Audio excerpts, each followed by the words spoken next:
Chris તો અપહરણ અને બાળક ચોર ગેંગની અફવાઓ વચ્ચે રાજકોટ પોલીસની અપીલ લોકોને કાયદો હાથમાં ન લેવા માટે અપીલ કરી શંકાસ્પદ કે ગેરકાયદે પ્રવૃત્તિ જણાય તો પોલીસને જાણ કરવા માટે અપીલ કરવામાં આવી છે।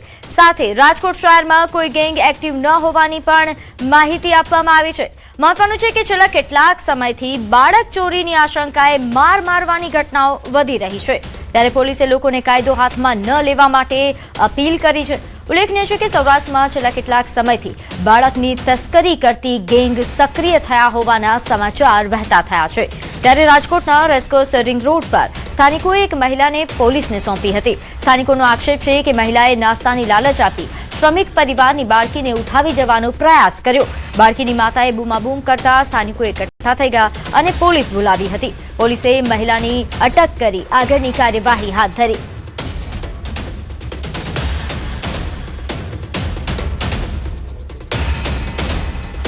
તો મેં જોયું તો લેડીઝને છોકરાને ભૂંગળાની થેલી આપીને એને લઈ જવાની ટ્રાય કરતા હતા, પણ ઓલા લેડીઝે દેકારા કર્યા એટલે અમે સ્વ બચાવ માટે આવેલ અને લેડીઝને બેસાડી રાખેલ, 112 ને ફોન કર્યો। પછી એનો બેગ ચેક કરતા એમાંથી અલગ અલગ એ બેને એડ્રેસ આપતા હતા કે હું અહીંની છું ને અહીંની છું, ચેક કરતા એમાંથી આધાર કાર્ડ પણ નીકળ્યા ગીર સોમનાથ જિલ્લાનું અને એ પાસે મોબાઈલ પણ નીકળેલ ને ચાર્જર પણ નીકળેલ। મોબાઈલ હતો સ્વિચ ઓફ એટલે એમાં કઈ જાણકારી અમને ન થઈ। રમતી હતી ત્યાં એને નાસ્તો બતાડ્યો, ભૂંગળા છે, મિલ પર મમરા છે અને એવું બધો ભાગ છે, નાસ્તો બતાડી કરીને છોકરી દોડીને લેવા ગઈ, ત્યાં બાવડું પકડી લીધું, બાવડું પકડીને લઈને ભાગવાની દોરી કરી, ત્યાં મારી છોકરી રાડ્યું નાખવા મળી અને રોવા મળી, ત્યાં દોડી જઈને પકડવા વાળા છોકરાના બાળકોને લઈ જવા વાળા છે કે તો મને અમે બીક લાગી કે જ્યાં ત્યાં કેટલા મોબાઈલમાં આવે છે, કેટલા ટીવીમાં આવે છે। તો હું તમામને અપીલ કરવા માંગુ છું કે સોશિયલ મીડિયા ઉપર ફરતી એવી અફવાઓ ઉપર ભરોસો ના કરે અને કાયદો પોતાની હાથમાં ના લે।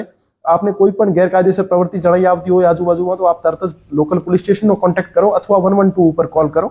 અને તમામ વાળીઓને પણ હું અશ્યોર કરવા માંગુ છું કે એવી કોઈ પણ ગેંગ રાજકોટ વિસ્તારમાં એક્ટિવ નથી જેમાં જે બાળકો ઉપાડી જવાનું કામ કરતી હોય, તો આપ રીએશ્યોર રહો અને પોતાના બાળકોનો આપ ધ્યાન રાખો અને જે નાના બાળકો હોય છે એમની સાથે કોઈ ને કોઈ વાળી વારસ હાજર રહે, જેથી એ પોતાની રીતે ઘરેથી નીકળી જતા હોય ત્યાં અમુક વખતે એવા કિસ્સાઓ ના બને।